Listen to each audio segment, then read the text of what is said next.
당신에게 좋은 일이 생깁니다. 네, 할렐루야. 네, 오늘 아주 복된 날, 주일날 오신 여러분을 환영합니다.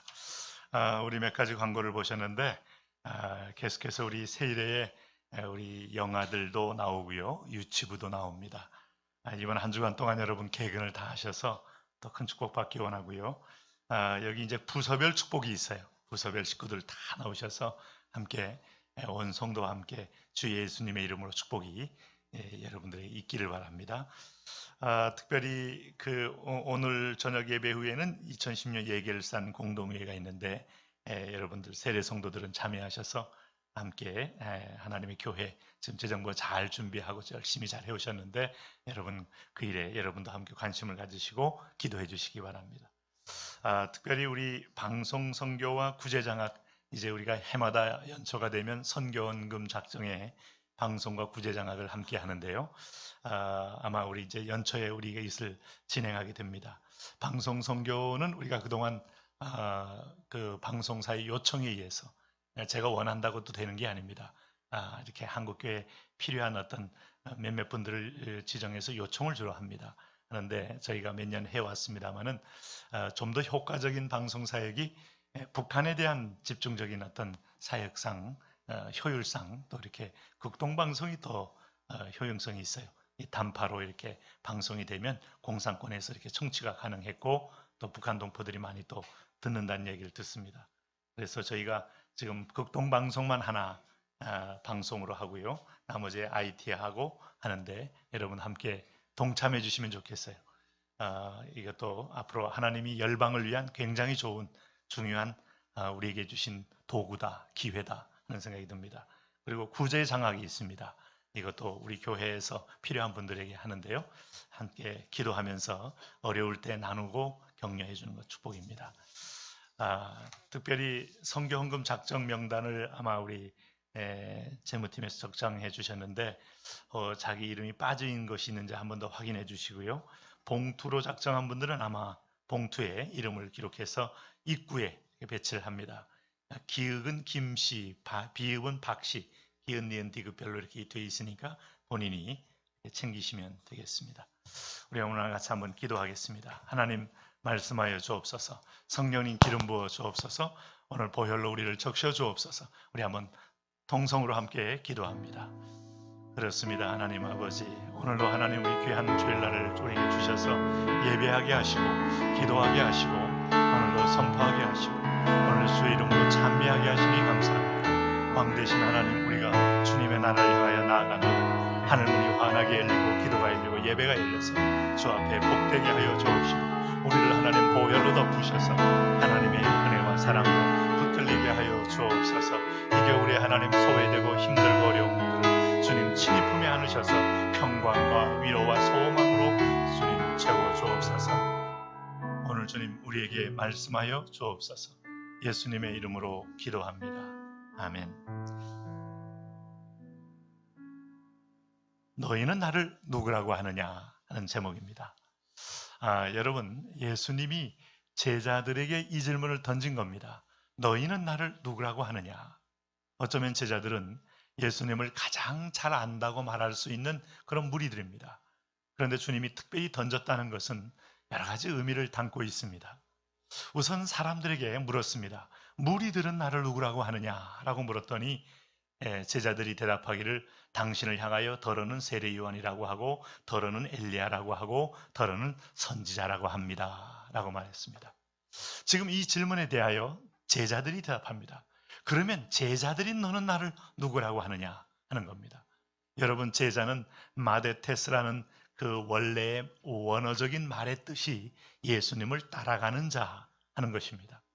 예수님을 따라간다는 것은 이 지상에서만 따라가는 게 아니고 지구 이후에도 이분을 따라가서 우리는 구원의 영광에 참여하는 것입니다. 오히려 그것을 위하여 우리는 불림받았다 하는 것입니다. 여기서 보면 세례 요한이라고 한다 하는 정도는 광야에 외치는 소리입니다. 메시지입니다. 정말 모든 기득권의 현장에서 벗어나서 광야에서 약대토롯을 입고 또 아는 가죽신을 신고 가죽옷을 입고 그리고 가족도 없고 홀홀 다니면서 필요한 말을 전해주는 그야말로 외치는 소리. 근데 그것 가지고 구원받지 못한다는 거예요. 왜냐하면 그는 사람이기 때문에. 엘리야라고 하더이다. 엘리야는 아마 구약 성경에서 이스라엘 민족 사이에서 가장 큰 능력을 보인 사람입니다. 능력을 행했다 이거예요. 바알과 아스라 선자 850명을 혼자서 도륙을 했다. 3년 6개월 동안 비가 오게도 하고 오지 않게도 했다. 얼마나 이 큰 능력이 있습니까? 뭐 중국으로 말하면 아주 엄청난 도수를 부린 사람이죠. 그럼에도 불구하고 그렇게 알을지라도 너에게 구원이 없다는 거예요. 능력자로 알아도 구원이 없고 오늘 이 예언자로 알아도 구원이 없고 그리고 구약에 수많은 등장했던 선지자로 알아도 구원이 없다는 거예요. 그건 오늘 제자인 너에게 묻는 것은 너희는 나를 누구라고 하느냐 하는 질문에 제대로 대답을 해야 한다는 것이죠. 오늘 여러분은 예수님을 누구라고 대답하십니까? 오늘 베드로는 이렇게 대답합니다. 오늘 여러분 20절 말씀을 같이 베드로의 대답을 읽어봅니다. 같이 읽습니다. 예수께서 이르시되 너희는 나를 누구라고 하느냐? 베드로가 대답하여 이르되 하나님의 그리스도시니이다 하니 베드로가 대답하여 가로되 하나님의 그리스도시니이다. 그리스도 기름 부음을 받은 자 이런 뜻입니다. 특별히 이것은 구약을 배경으로 나온 이름입니다. 구약에서 기름 부음을 받는다 하는 부류는 세 부류가 있습니다. 왕이 기름 부음을 받습니다. 그래서 국가를 다스립니다. 이스라엘 나라를 물론 말합니다.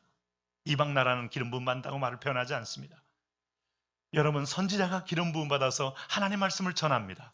그리고 제사장이 기름 부음 받아서 하나님께 와서 직접 예배하는 일을 합니다.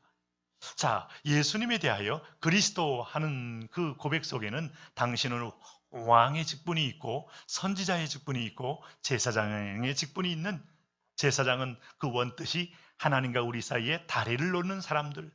그러니 지상의 성인이 아니고 지상의 능력자도 끝나는 게 아니라 지상의 선지자로 끝나는 게 아니라 하나님과 우리 사이에 다리를 놓아 우리를 하나님의 나라에 들어가게 할 뿐입니다. 하는 고백이 들어가 있는 거예요. 오늘 주님께서 이 대답을 들으시고 굉장히 기뻐하셨어요. 바요나 시몬아 내가 복이 있도다. 똑같은 본문이 마태복음 16장에 나옵니다. 여러분 이 본문의 이 마태복음 16장에는 가이사랴 빌립보라는 지방에서 경기도 용인이라는 지방에서 이런 거예요. 가이사랴의 빌립보 하는 것은 그 지방에서 예수님이 물으신 거예요. 물으셨을 때 가이사랴 땅은 어떤 땅이었는가 하면 유대인에게 유일하게 헐몬산의 그 물이 지하로 들어와서 땅속에서 엄청나게 펑펑 터져 나오는 것이에요. 그래서 이 물이 아주 정말 가뭄이 있는 땅에 기근이 있는 땅에 물이 터져 나오니 사막을 옥토로 적시고 그 가이사랴 빌립보 지방에 가면 아주 주변이 촉촉한 아주 그야말로 물된 동산이 되어 있습니다. 거기서 흐르는 물은 정말 맑은 물소리요 샘물이요 영생을 상징하듯 그야말로 인생에게 물된 동산에 축제를 주는 거예요. 그래서 사람들은 거기서 그것이 마치 이스라엘의 구원의 원천이라고 믿고 자기가 믿는 신들을 다 갖다 세워놓고 신상을 세워놓고 절을 하는 겁니다. 이게 인생인 거예요. 네. 수많은 만신전이라 그래요. 만신전을 세워놓고 있어요. 여러분 가나안에 가면은 우리가 알고 있는 바알을 섬깁니다. 그리고 바벨론에 가면 마루둑을 섬깁니다. 오늘 이집트에 가면은 이집트에는 수많은 농경적으로 일을 하면서 그들은 10가지 귀신을 섬겼어요. 태양신도 섬기고 그다음에 나일강의 신도 섬기고 개구리 신도 섬기고 바알의 신도 섬기고 그들은 모든 흑암의 신도 섬기면서 오늘 하나님을 대신하여 우상을 섬겼던 무리들이에요. 이런 것은 구원이 없는 것이죠. 그 가운데서 너는 나를 누구라고 하느냐고 묻는 거예요. 그럴 때 마태복음 16장의 고백대로 하면은 주는 그리스도시요 살아계신 하나님의 아들이시니이다. 그 하나님과 우리 사이에 다리를 놓는 분, 여기에 구원이 있고 여기에 복음이 있어요. 여러분 오늘 우리가 어떤 분을 교사로 말한다면 그분은 우리가 가르침을 배우는 대상입니다. 어떤 분을 똑같이 사업자로 말한다면 그분은 사업 파트너가 되든 사업상으로 그를 만날 거예요. 오늘 그 사람을 아마 로맨티스트라고 말한다면 아마 사랑의 대상일지도 몰라요. 오늘 그 사람을 어떻게 고백하느냐에 따라서 당신의 정체성이 있어요. 당신의 구원이 있어요. 오늘 예수님은 여러분 오늘 우리에게 교사요, 오늘 우리에게 선지자요, 오늘 우리에게 능력자요, 이 정도 세상의 아들이 아니다. 하나님의 그리스도, 하나님의 아들이요, 하나님이 보내신 자요, 하나님께 속한 자요. 이 말은 신성이 있다는 거예요. 이 말은 다른 말이 아니고 예수님만은 죄가 없는 분이라는 거예요. 모든 사람이 죄를 범하였음에 하나님의 영광에 이르지 못하더니. 모든 사람이 죄를 범하였음에, 이게 성경의 지적입니다. 우리 조상의 아담으로부터 일러온 하나님으로부터 떠난 이 죄악성은 인간에게 어떤 것으로 나타나는가 하면, 하나님 없어도 내 인생은 행복할 수 있다는 확신을 줘요. 가능성이 있는 것처럼 믿게 해요. 그리고 내 생각과 내 판단이 유일한 판단 기준이 되어서 내게 유익하면 좋은 거고 내게 불편하면 싫은 걸로 말을 합니다. 윤리와 도덕성까지 지배해버립니다. 여러분, 놀라운 사실은 내가 원하는 것들을 원하는 대로 추구하면 행복이라고 믿게 만듭니다. 이게 가짜라는 거예요. 이게 당신을 착각하게 만든다는 거예요. 이걸 당신을 하나님을 떠나게 만든다는 거예요. 왜냐하면 인간은 근본적으로 하나님을 떠나 있는 부패성이 있기 때문에 당신은 속고 있다는 거예요. 여러분, 오늘 주님을 믿는다고 해도 오늘 이 자리에 들어오셔야 돼요. 예수님께서 말씀했습니다. 나더러 주여 주여 하는 자마다 다 천국에 들어갈 것이 아니고, 그렇다면 그분하고 개인적으로 내가 그분을 알고 그분이 나를 알아야 합니다. 바로 그런 데선 정체성에 대한 바른 고백에서 시작됩니다. 나는 누구인가 할 때 주님은 내가 의지할 좋은 대상입니다. 아닙니다. 주님은 오늘 내가 이것저것 한국에 여러 가지 종교가 있지만 그 중에서 제일 그저 오늘 현대인들이 믿을 만한 어떤 윤리와 도덕과 어떤 면에서 품위에 적당한 분입니다. 아닙니다. 오늘 주는 그리스도시오라는 고백이 나와야 돼요. 그럴 때 개인적인 만남이 시작됩니다. 오늘 여러분, 영생은 뭔가? 하나님 보내신 그 아들 예수를 아는 것이 영생이다. 이 안다는 말은 하나님 앞에서 영적으로 교제하는 걸 말해요. 교제. 우리가 안다는 것은 그에 대하여 들은 소문만 가지고 말하는 게 아니고 그와 함께 살고 있는 교제가 당신에게 영원한 구원을 준다고 말하는 거예요. 할렐루야.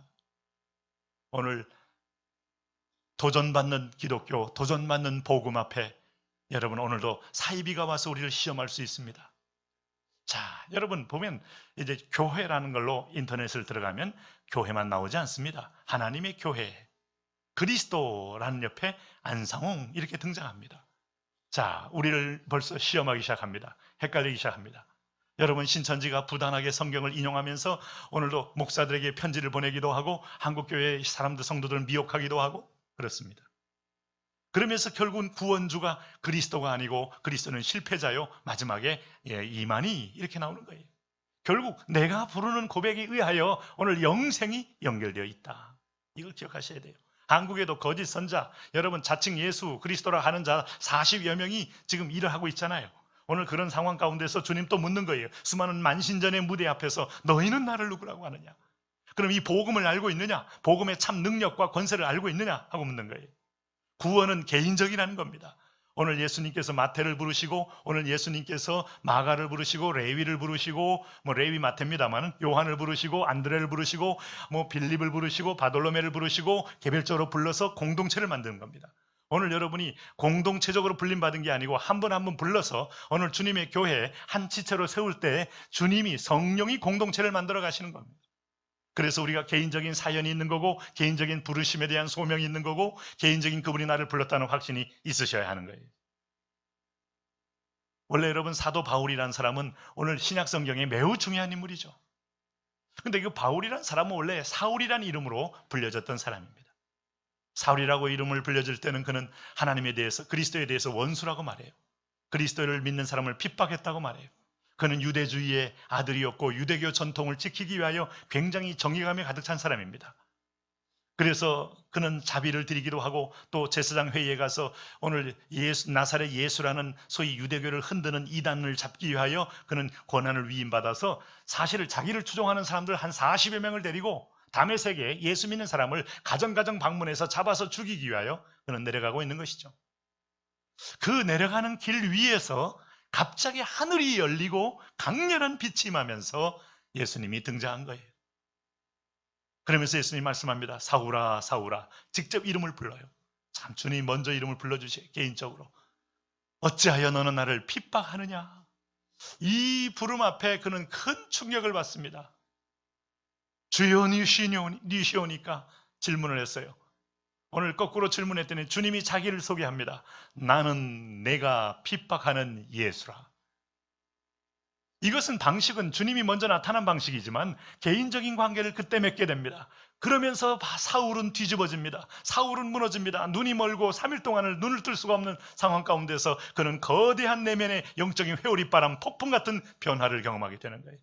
그리고 눈에 비늘이 벗겨지고 다시 주님을 보니까 나의 주시요 나의 하나님이십니다 라는 고백으로 나오게 되는 거예요. 그가 주님을 믿은 다음에 거기서 믿음이 갑자기 여러분 기적처럼 성인이 된 거 아니에요. 여러분 오늘 이 고백이 있은 이후로 주님 뭐라고 말하는가 하면 나를 따라오너라, 이게 복음이라는 거예요. 따라가는 것은 나의 결단과 나의 순종으로 걸어가는 걸 말합니다. 당연한 여러분이 성장할 때까지 갑자기 하나님이 기적처럼 확 성장시키는 게 아닙니다. 아이를 낳는 것은 기적입니다. 여러분 아이를 임신한 것도 기적이죠. 신비롭지 않습니까? 어찌 보면 여러분 어머니 태중에서 있는 아이를 우리가 초음파 사진으로 봤을 때 저게 참 미미하게 보일 때는 뭐 이게 올챙이랑 비슷하기도 하고 저게 뭐 다른 어떤 또 다른 동물계의 생물들하고 별로 차이 없이 보이지만은 전혀 다른 차원의 손이 생기고 눈이 생기고 다리가 생겨지면서 그 아이가 출산이 됐을 때 영성 있는 사람으로 지음받아 이 땅에 나올 때 보면 어느 분의 손길이 있었고 그 아이가 성장하면서부터는 그 낳았다고 아이가 사람이긴 사람이고 인격이 인격입니다만 사람 구실할 만큼 걸어 다녀야 되고 일을 해야 되고 대화가 가능해야 되고 그 다음엔 연단과 훈련이 있는 거예요. 나를 따라오너라 하는 거예요. 개인적으로 만난 사람에게만 이걸 주지 무리들에게는 이렇게 요청하는 법이 없어요. 무리라면 주님은 당신을 나를 따라오느라고 말하지 않습니다. 무리는 지나가는 존재고 엘리야로 보기도 하고 능력자로 보기도 하고 아니면 성인으로 보기도 하고 교회가 세상에 있기 때문에 뭐 나쁜 짓만 안 하면 되겠지, 좋은 얘기 하겠지 정도로 지나간다면 나와는 상관없는 그리스도, 나와는 구원과는 관계없는 그리스도가 되는 거예요. 그런데 오늘 주님이 개인적으로 이 고백을 한 사람에게는 나를 따라오너라 하고 초대하는 겁니다. 이 나를 따라오라는 말은 오늘 우리를 홍해에서 구원하신 다음에 반드시 하나님이 가나안에 바로 입성한 게 아니고 40년을 광야를 행진하게 하는 여정을 두셨다 하는 거예요. 광야 행진. 여러분 예수 믿고 나면 광야 행진이 기다리고 있어요. 광야는 여러분 두려운 땅이 아닙니다. 걱정할 만한 땅이 아닙니다. 여러분 광야는 우리가 겁먹을 땅이 전혀 아니에요. 광야는 당신이 먹고 입고 자는 모든 것을 무료로 제공해주는 축복의 땅이에요. 할렐루야. 믿으십니까? 그런데 특징이 있습니다. 믿음이 있어야 누립니다.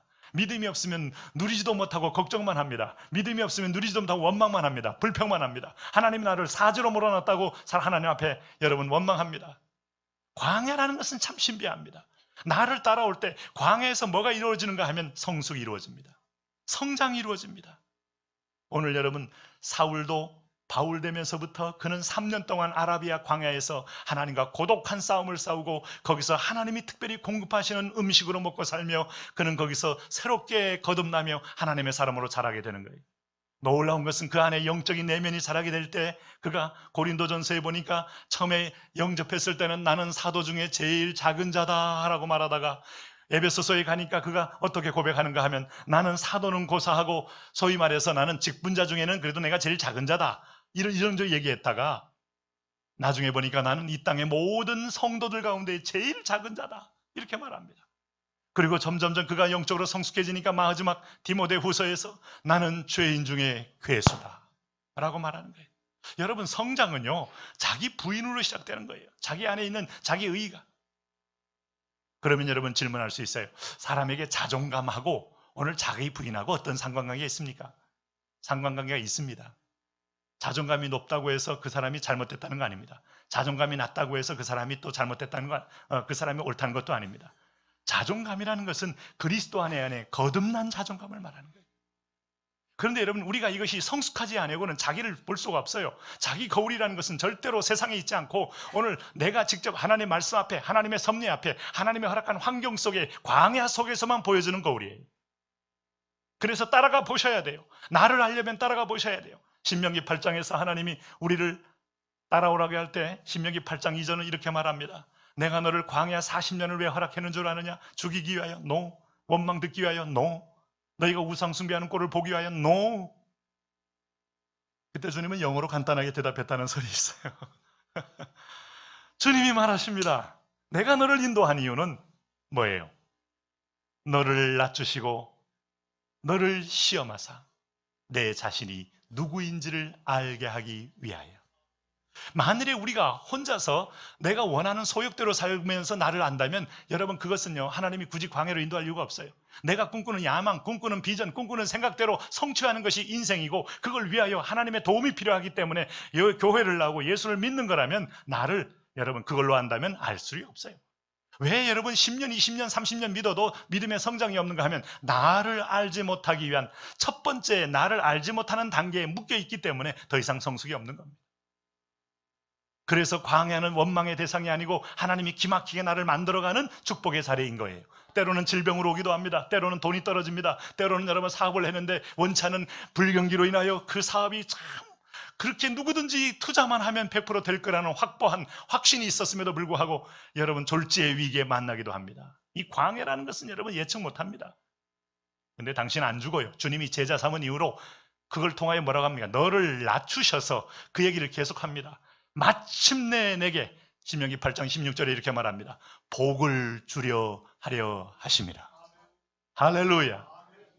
좋으신 하나님이 나를 부르실 때 하나님의 아들을 죽이셔서 나를 사셨는데 당신의 생명은 여러분 세상을 다 주고도 살 수 없는 몸값이요. 믿으십니까? 세상의 다이아몬드, 금, 은, 보화, 엘도라도의 모든 계곡 통째를 다 갚았다 쳐도 당신을 살 수 없어요.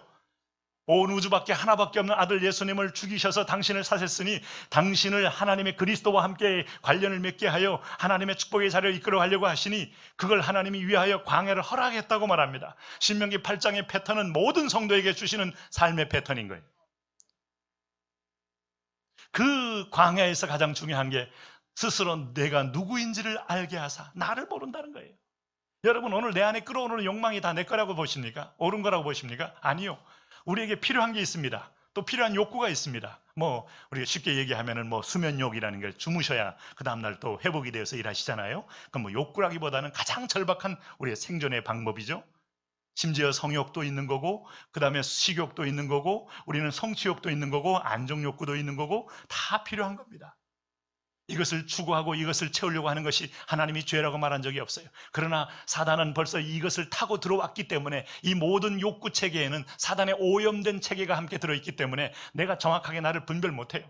그래서 과식도 나오고 그래서 과욕도 나오고 그래서 여러분 성현들 쭉 얘기를 들어보면 그래도 실패하지 않는 가장 중요한 원리가 과유불급이라 하는 말을 하게 된 이유가 여러 실패의 체험과 경험을 통하여 얻은 삶의 지혜 아니겠습니까? 성경은 우리가 과유불급하면 된다 이렇게 피상적으로 말하는 건 아닙니다. 적당히 하면 된다, 중간만 가면 된다라고 말하지 않습니다. 사실 세상은요 이 자신을 발견하지 못하니까 모든 게 극단입니다. 운동도 극단입니다. 한쪽인 부분이 여러분 잘못하면 오로와 나싱처럼 전부를 거부하고 그걸 극단으로 가니 또 다른 역풍을 불러옵니다. 그러면서 역사 속에 피바람을 몰고 오고 거대한 돌풍을 물러오고 그걸 혁명의 이름으로 합니다마는 사실 하나님께서는 다 보면 여러분 우리가 어떤 한 국가의 예를 들면 메르스 사태 때 보건사회가 좀 잘못했다, 잘못 관리했다 그럼 없애버리면 됩니까? 그 대답은 아니잖아요. 극단으로 가면 기분으로 하면 아예 없애버려, 아예 빼버려 그러잖아요. 네? 한국 축구가 좀 막 헤매고 개기면 아예 그냥 다 잘라버려 하면 누가 할래? 네가 할래? 이 극단이라는 건 인간의 죄악성의 상징이에요. 항상 보면 좌우로 치우치는데 그래서 항상 보면 역사 속에는요 극좌, 극우, 극보수, 한 늘 이 상황이 있는데 어느 것이 옳으냐의 문제가 아니라 사람은 옳지 않다는 거예요. 그렇다면 오늘 주님께서 우리에게 주시는 이 비밀스러운 진리가 너를 낮추시고 너를 시험하사 하는 내 안에 있는 내면의 욕망과 내면의 하나님이 필요한 이 필요와 인간의 탐심이 구분되어지는 것은 하나님 광야에 가서 발견되어집니다. 이 발견을 하고 자기를 아는 사람은 성숙한 사람이고 하나님의 큰 그릇 속에 들어갈 사람이죠. 오늘 여러분 믿음의 성숙이 있기를 바랍니다. 주님이 말씀합니다. 여러분 사도 요한은 90세 이상까지 살면서 어릴 적부터 수많은 성도들의 성장 과정을 지켜본 사람이에요. 그렇잖아요. 그래서 믿음이 성장이 있다는 걸 안 사람입니다. 믿음의 어린아이 유년기가 있다는 걸 알아요. 믿음의 장년기가 있다는 걸 알아요. 믿음의 아주 완숙한 성취의 기가 있다는 걸 알아요. 우리 하나님이 어떻게 되기를 원하는가? 너희를 그리스도의 장성한 분량에 충만한 데까지 이르기를 원하시는 거예요. 이르기를. 할렐루야. 그렇다면 여러분 훈련이 없는 인생이, 여러분 연단이 없는 인생이 그걸 가능할 수 있을까요? 길이 없습니다. 그런 의미에서 보면 오늘 사울도 하나님이 훈련시켜서 사도로 만들어 가듯이 오늘 우리도 하나님이 그렇게 다른 이로서는 구원이 없는 그 하나님의 아들 그리스도, 여러분 주는 그리스도시요 하는 순간에 오늘 살아계신 하나님의 아들입니다 라고 말하는 순간에 예수님 뭐라고 그랬어요? 바요나 시몬아 내가 복이 있더라. 이를 내게 알게 하니는 혈육이 아니요 하늘에 계신 내 아버지시니라. 내가 천국 열쇠를 내게 주노니 음부의 권세가 이기지 못하리로다. 그 흔들리고 여러분 지조 약하고 예수님 3번 부인하는 베드로에게 준 권세가 아니잖아요. 베드로의 고백, 이건 성령이 시킨 고백이요, 하늘의 고백이요, 하나님의 은혜가 임해서 터진 고백이요, 자기 고백이 아니고 하나님께서 그 고백을 하도록 입에 말씀을 넣어준 고백이요. 할렐루야. 이 은혜의 고백으로 천국의 문을 열기도 하고 닫기도 하고, 그건 주는 그리스도요 살아계신 하나님의 아들입니다 하는 고백이에요. 이 말은 무슨 말인가 하면 예수님만이 요한복음 14장 6절 말씀처럼 예수님이 하신 말씀 기억하십니까? 내가 곧 길이요 진리요 생명이니 나로 말미암지 않고는 아버지께로 올 자가 없느니라. 이번에 세례 동안 많은 우리 성도들이 오셔서 주의 이름을 부릅니다. 주님께로 나갑니다. 반드시 축복이 있습니다. 길이 있습니다.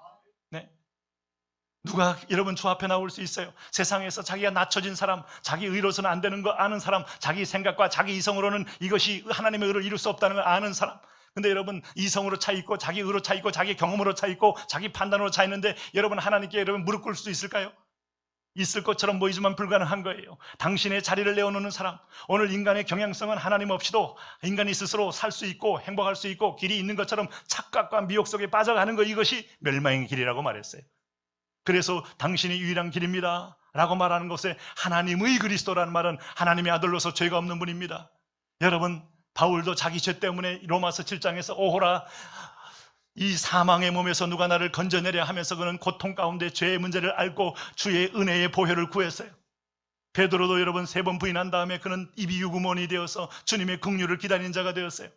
오늘 여러분 도마도 여러분 자기 머리를 가지고 주님을 판단하다가 결국은 주님의 긍휼하심 앞에 다시 뒤집어지는 역사가 있어요. 누가 여러분 자기 죄가 없다고 말할 수 있어요? 예수님이 회개하는 거 들어보셨어요? 예수님은 회개가 없습니다. 간절합니다. 절박합니다. 우리를 위하여 기도합니다. 예루살렘을 위하여 웁니다. 너희 자녀를 위하여 울라고도 말합니다. 오늘 여러분 제자들의 넘어지지 않기를 위해서 주님 기도합니다. 그럼에도 불구하고 예수님 한 번도 당신의 죄의 회개를 위하여 기도한 적이 없어요. 기도할 이유가 없는 분이요, 그는 여러분 온전하신 하나님의 아들이시기 때문에 바로 그분만이 하나님과 우리 사이에 희생제물이 되어서 오늘 우리를 하나님의 영광의 나라로 이끌 수 있는 분이시다 하는 고백이에요. 이것을 여러분 공동체로 듣기를 원치 않고 주님은 여러분 한 분 한 분의 개인적인 고백으로 듣기를 원하십니다. 그렇게 고백을 하고 하나님의 제자의 자리에 선 사람에게 주님 말합니다. 23절 같이 한번 봐주시기를 바랍니다. 같이 읽습니다. 시작. 또 우리에게 날마다 십자가를 지고 나를 따를 것이니라. 자, 제가 이미 사도에 말씀했습니다. 여러분, 또 무리에게 이르시되 너희 중에서도 진정한 제자가 되어서 나를 따를 자는 나를 따라오려거든 따라갑니다. 여러분 기적을 바라지 마세요. 갑자기 내가 성인이 되고 갑자기 내가 초월자가 되는 거 아닙니다. 믿는 건 은혜요, 하나님이 선물로 기적처럼 주시지만 그 다음엔 우리의 순복이 있어야 체질이 바뀌고 나를 알게 되고 그리고 하나님을 더 크게 인정하는 광야 행진이 있어요. 광야 행진. 광야에서 보여주는 그림에는 더 이상 가나안은 없다, 가나안은 안 보인다, 이제 돌아가자 하면서 원망하다가 다 죽을 거냐, 아니면 끊임없이 너무너무 예수 믿었더니 갑자기 돈도 안 생기고 갑자기 뭐 여러분 내가 회사에서 승진하는 것도 아니고 할 수 있어요. 돈도 생기기도 합니다만은 그게 하나님이 믿는 목적이 아니기 때문에. 그게 오늘 미신하고 무슨 차이가 있느냐. 오늘 가이사랴 빌립보의 수많은 사람들이 풍요를 위하여 바알을 찾고 풍요를 위하여 이 귀신을 부르는 것과 무슨 차이가 있느냐. 오늘 너희는 오늘 또 한 가지 완전히 차원 다른 길을 가는데, 나를 따라와 보면 이상한 길을 가는데 자기를 부인해야 한다. 심지어는 너희 욕망도 내려놔라, 너의 야심도 내려놔라. 그리고 나서 하나님이 세우시는 하나님의 풍성한 은혜의 꼴을 체험하는 길을 가라. 여러분 좁은 길 사도 바울이 그 길을 가면서 낭망하지 않은 이유는 하늘의 생명의 샘물이 있었기 때문에. 나는 사도 중에 지극히 작은 자다, 나는 성도 중에 제일 작은 자다, 나는 죄인 중에 괴수다 하면서 점점 비춰지는 자기의 실체의 모습 앞에 과장 아닙니다. 그는 더욱더 주의 긍휼을 구하고 주의 보혈을 구하고 로마서 8장에서 그 예수 그리스도의 성령으로 말미암아 우리가 회복된다는 것을 절절히 고백하는 걸 보면 여러분 오늘 누가 주님의 은혜를 아는 사람이고 누가 주를 따르는 사람입니까? 자기를 아는 사람. 그 자기는 광야라는 거울에 비춰봐야 돼요. 병이 딱 와보면요, 내 마음대로 병을 고칠 수 없다. 여러분 참 요즘 추울 때 감기에 조심하셔야 되는데, 감기가 이게 쉬운 것 같아도 한번 오면 만병의 근원 뭐 이런 말도 쓰잖아요. 이게 독감이 되고 이 바이러스가 나를 왕눌러버리면 결국 쓰러지면 쓰러지는 거지. 그럴 때 난 이 정도는 괜찮아, 나는 원래 체질이 강질이야, 이랬던 분들이 한번 노출되어서 뒷공댕이부터 쭉 찬기가 들어와서 딱 몸을 집어버리면 그때 이제 한번 여러분 딱 다운돼 버리고 나면 갤갤하면서 사람이 그렇게 부드러워져요. 부드러워져. 그리고 유한성을 알고 아무리 내가 낫고 일어나리라 한다고 되진 않아. 한 일주일 넘어야 됩니다. 일주일 지나야 돼요. 뭐 저 같은 경우는 한 6개월 지나야 됩니다. 겸손할 수밖에 없는 거죠. 네? 그리고 하나님이 우리를 그렇게 불러놓으신 이후로 여러분, 그래서 당신에게 어려움이 있는 건 축복이에요. 이 신명기 8장 16절에 마침내 복을 누리셔야 돼요. 가나안이 있습니다. 가나안에 여러분 젖과 꿀이 흐릅니다. 얼마나 풍요로운지. 포도 한 송이가 장정 두 사람이 막대기를 사이에 끼고 여러분 등에 걸머지고 갈 만큼, 안 믿어지십니까? 유전공항으로 조작한 게 아니에요. 하나님이 그때 풍요로움의 중에, 사실상 여러분 우리는 어항에서 금붕어항 보니까 요만한 줄 알지만 아마존강에서 보는 고기들은 다 보면 상어만 하잖아요. 다 무대와 방향에 따라서.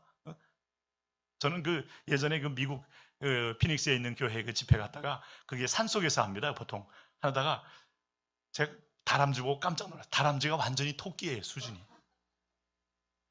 우리나라 다람쥐는 다 요만하잖아요. 귀여워서 주머니에 넣을 수도 있고 뭐 그럴 때 이렇게 뭘 까먹어도 이렇게 아주 귀여운데, 얘는 그저 어슬렁거리고 다녀요. 그래서 저게 뭐냐고, 저게 다람쥐라고. 그러면서 그 목사님이 한마디 더 하셔요. 미국은 뭐든지 크다고. 차도 크고 사람도 크고 다람쥐도 크고. 왜 크겠습니까?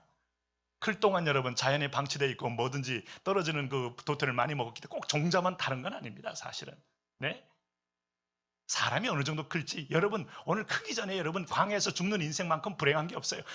원래 하나님 부르심의 기능이 있어요. 오늘 그게 뭔가 하면 열방의 복의 통로고 계속 주는 자입니다. 손 내밀고 여러분 꾸러 다니는 인생이 아니라 계속 주는 자예요. 할렐루야. 평안을 주고 여러분 물질도 나누고 하나님 비전도 나누고, 비전은 스탠드가 분명한 나라가 비전을 나누는 겁니다. 가는 길이 분명히 맞는 나라가 비전을 나누는 거예요. 그렇다면 이게 가는 길이요 쉽지 않은 게 이게 자기 부인의 길이거든요. 다시 말하면 자존심이 상하는 겁니다. 네가 옳다고 주장하고 옳다고 은근히 여러분 교인들에게 인정받고 드러나고 싶은 것들이 깨어지는 길이 아픈 거예요. 아픈 거. 여러분 제가 그냥 평신도로 있을 때는 별로 훈련 안 받아요. 제가 중학교 대학생 때 별로 훈련이 얼마나 겠어요. 인간이 보통 고민하는 고민이 다 있지만 목사가 되고 나니까 여러분, 이 목사가 되지 않으면 받을 수 없는 훈련을 목사가 되는 것도 받는 거예요. 그런 겁니다. 여러분 볼 때는 굉장히 럭셔리하게 보여도 제가 지난번에 우리 몇몇 사람들하고 얘기하는 중에 옛날에 처음 했던 게 생각이 났어요. 그리고 그게 이제 상도동에 가면 아직도 그 교회가 있어서 거기 지나가다 생각이 났는데, 거기 이제 단칸방에 살 때 우리 아이를 이제 둘을 낳았더니 그 방이 좁아가지고 아내는 잘 데가 없는 거예요.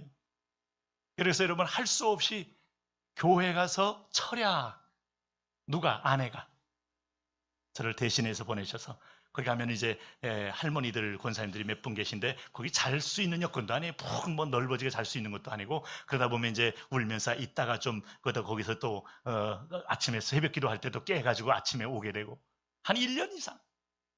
그러니 여러분 그게 하나님의 방법이죠. 때로는 이렇게 훈련하고 때로는 저렇게 훈련하고 여건과 상황으로 훈련하고 기도하게 만들고 집중하게 만들고, 네? 그런 거죠. 그래서 자기를 부인해서 자기 자존심을 다, 정과 욕심을, 영어 성경 보면 He must deny himself. 그는 그 자신을 부인해야만 한다. 그리고 그리고 나서 끝나는 게 아니고 take the cross, 십자가를 잡아야 한다. 할렐루야. 그러면 십자가와 함께 정과 욕심이 못 박히고 십자가와 함께 부활하는데 여러분이 같이 부활하면서 하나님이 그를 지극히 높여서 모든 이름에 뛰어난 이름을 주신 것처럼 그런 영광스러운 거룩한 통치를 누리며 살라는 거예요. 제사장 나라, 할렐루야. 천상 가서 누를. 오늘 저는 여러분이 이 축복까지 오게 되기를 축원합니다. 사실 예수님께서는 여러분 질문에 웬만하면 대답 안 하시다가 빌라도가 잡아놓고 물었어요. 내가 그리스도냐? 했을 때 주님은 거기서 한마디 합니다. 내가 죄인이냐? No. 내가 왕이냐? 그러라. 내가 그리스도냐? 그러라. 여러분 힐난의 질문 앞에 진리로 대답하신 그리스도. 여러분 아마 본인이 지금 포로로 잡혀서 죽을 지경인 사람이 왕이냐 그럴 때 왕이라 그럴 때 이거 정신 이상 아닙니까? 오늘 여러분 오늘 다 모든 사람의 아들로 태어났는데 당신만 어떤 메시아요 신의 아들이요 죄가 없다고 말할 때 여러분 그건 로마의 황제가 한 말이요 이것은 여러분 절대 권력자들이 한 말이요 자기 권력을 공고히 하게 한 말인데 이 말을 한다면 이것도 권력이 없고 지금 잡혀 죽는 사람이 이 말한 건 미친 거 아닙니까? 그런데 그분은 죄 없으신 하나님의 아들 내가 그러라. 그의 정체성을 말했을 때 그것을 아멘으로 받는 자에겐 구원이 있는 거고 오늘 십자가 강도일지라도 그렇구나 이분에겐 길이 있구나 이분에겐 희망이 있구나 이분에게는 죄 없으신 하나님의 영광이 있구나 거기에 구원이 함께 임하는 거고 그 무리들 가운데 그 얘기를 듣고 지나치는 사람에게는 그분은 지나갔지만 그 마을을 예수님은 통과했지만 나와는 전혀 상관이 없는 주여 주여 불렀지만은 당신이 나를 부를 때 나를 찾아올 때 물질의 복만을 위하여 아니면 물질의 복만을 위하여 만을 위하는 건 물질이 주인 아닙니까? 어떤 가정의 문제만 해결하기 위하여 어떤 때는 이건 어린 시절에 가능하지만 평생 그러고 있다면 예수님이 예수님다워지지 않는 길이니 여러분 자기를 부인하다가 유턴하는 거예요. 광야에서 죽는 거예요. 성경에서 이 홍해 건너고 나서 광야에서 죽는 것만큼 참 안타깝고 불쌍한 게 없습니다. 광야 저 가나안은 보이는데 가나안은 있는데 눈에는 안 보여도 있는데 믿음으로 끝까지. 그럼 뭐예요? 지금 내일도 사막이라도 죽으면 죽으리라. 이 각오가 십자가를 지는 마음이에요. 자기 십자가를 지고 따르는 거예요. 날이 척박하고 하늘의 태양이 장렬하고 밤에 추위가 와도 안 죽잖아요. 지금 불기둥이 있잖아요. 구름기둥이 있잖아요. 여러분 세상의 염려의 90%가 일어나지 않는 것에 대한 미리 다 가압을 해서 염려한다면서요? 네, 가압을 해서. 2차 대전 때 현장에서 죽은 사람보다 미리 아들 보내놓고 마음 졸이고 염려하고 누가 터졌다는 우리 아들도 해가지고 다 이 위가 쪼이고 간이 쪼여가지고 다 돌아가신 게 200만이 넘다면서요. 네? 그냥 맡기셔야죠 뭐. 죽으면 죽으리라 하는 순간에 주님과 함께 죽고 주님과 함께 부활에 이른다. 오늘 여러분 요 마지막에 열매를 맺는 포인트까지 통과해 버리시기를 바랍니다. 네. 그래서 오늘 이렇게 회원으로 있다가 여기 총무가 됐다면 총무의 연단이 있고요. 회장이 있다면 회장의 연단이 있어요. 회장의 연단은 총무는 이렇게 몇몇 사람들이 나를 지적하지만 회장은 전부 나를 지적합니다. 그렇게 하면 되겠어요. 그게 이제 주님이 주시는 축복의 그릇이 넓어지는 거니까 피하려고 하지 말고 아우 나 못해 이러지 말고 아우 나 살 길이야 이렇게 되는 거예요. 할렐루야. 거기서 내가 탁 죽어버리고 주님만 받아서 하면 이상하게 주님이 일합니다. 성령이 일합니다. 하나님이 일하십니다. 그러면서 부활을 경험합니다. 내 몸에서 나는 죽고 그리스도만 살아나는 걸 경험합니다. 나는 무너지는데 주님이 살아나는 경험합니다. 자아가 깨질 때 드디어 역사가 일어나는구나 하는 걸 체험하게 되면서 원리가 적용되어지는 순간에 이제는 순순하게 여러분 광야를 끝까지 행진하며 승리하게 되는 것이죠. 할렐루야. 네. 그래서 진리인 거예요. 네. 성경에서 남을 나보다 낮게 여거라. 가능합니까 여러분? 가능하냐고요? 네? 불가능합니다. 뭐든지 여러분 나이 먹었으면 나이로 누르고 여러분 회사 경력 있으면 회사 경력이 내가 얼만데 하고 나오는 거고 다 그런 거예요. 어떻게 남을 나보다 낮게 여깁니까? 군대에서 자기 후배였다면 너는 내 군대에서 내 후배였지 하면서 누르고 싶고 그거죠. 근데 남을 나보다 낮게 여기는 것은 하나님이 그에게 창조하신 고유한 은사를 발견할 때 비로소 보이는 영성의 얘기입니다. 이게 영성이. 자기 부인하고 나면 다 사업도요. 한번 다 파산하고 나면 그저 20대가 하는 것도 다 스승이 되고요. 30대가 하는 것도 스승이 되고 다 누구든지 할머니가 하는 말도 몸에 명심보감이 되고 다 누가 하는 것도 마음이 낮아지면 다 들려지는데 높아질 때는 아무것도 들리지 않고 천상천하 유아독장. 여러분 그렇게 하는 것은 패망의 길을 가는 거 아닙니까? 결국은 낮추라 하는 말은 하나님 떠나서 스스로 교만을 하나님으로 섬기는 자기를 하나님으로 섬기는 교만이 깨어지면 길이 열린다는 거 아니겠어요? 이 사실 앞에 이 진리 앞에 주님은 우리를 초대하는 거예요. 오늘 이것은 여러분 이 본문 자체는 그리 생소한 본문이 아닐 겁니다. 그러나 오늘 이 일을 들어가는 길은 오늘 순종하면서 전혀 새로운 생소한 하나님의 축복을 경험하게 될 것입니다. 오늘 여러분 이 축복을 누리시길 바랍니다. 너를 낮추시며 너를 시험하사 마침내 내게 복을 주여. 저는 이 말씀을 믿습니다. 네? 마침내 복받은 자가 되라. 마침내 승리자가 되라. 누구든지 자기 목숨을 구원하고자 하면 잃을 것이요 누구든지 자기 나와 복음을 위하여 자기 목숨을 잃으면 구원하리라 하는 거예요. 여러분, 교회도 직분이라는 것이 명예로만 비춰지고 명예로 계급으로만 굳어지면 그거는 여러분, 교회는 개혁의 대상입니다. 그럴 수가 없습니다. 이것은 오히려 비움의 자리요 축복의 자리요. 오늘 아침에도 이렇게 참 날씨가 뭐 역대급으로 추위라 그러잖아요. 네. 뭐 체감 온도는 뭐 마이너스 20도도는 뭐 듣기만 해도 우리가 가슴이 뜨거워지고 추워지고. 근데 제가 아침에 또 올 때 보니까 우리 김웅원 장로님이나 신복은 집사님이나 우리 장병길 형제님 또 우리 초등부의 여자 스님 같아요.